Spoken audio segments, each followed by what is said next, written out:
কবি হেমাংগ দাসৰ কবিতা সৰাচুলিৰ বেপাৰী।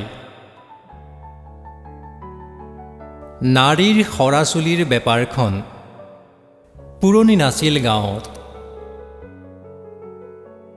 ইমান দিনে সৰাচুলিৰ নামত চলি আছিল আদৰ। মাটিয়ে নোখোৱা চুলিবোৰ বৰ মৰমেৰে সাঁচি থোৱা হৈছিল খুটাৰ কোণত।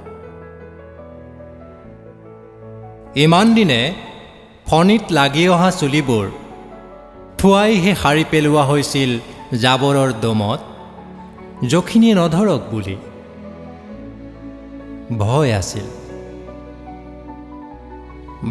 আছিল কোনোবা বেজ আহি যদি মনে মনে তাৰেই তৈয়াৰ কৰে শনি লগোৱা ভেষজ, আৰু কাঢ়ি লৈ যায় সন্তৰ্পণে সাঁচতীয়া সুখ। দাঁত কাপোৰৰ মোনাখন লৈ মলিয়ন বেপাৰীজন গাঁৱত সোমোৱাৰ আগলৈকে ভাবি আছিল তিৰোতাবোৰে সৰাচুলিবোৰ বিয়নী মেলত প্ৰদৰ্শন কৰাৰ কথা। সৰাচুলিতেই সুখক লিৰিকি চোৱাৰ কথা।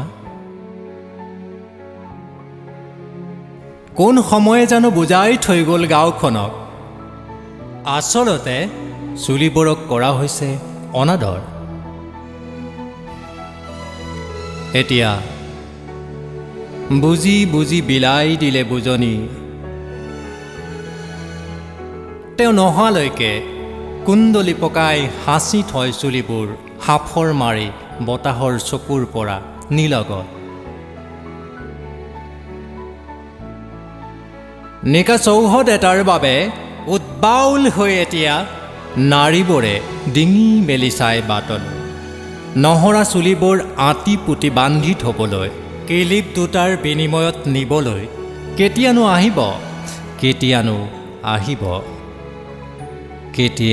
আহিব সৰাচুলিৰ বেপাৰী।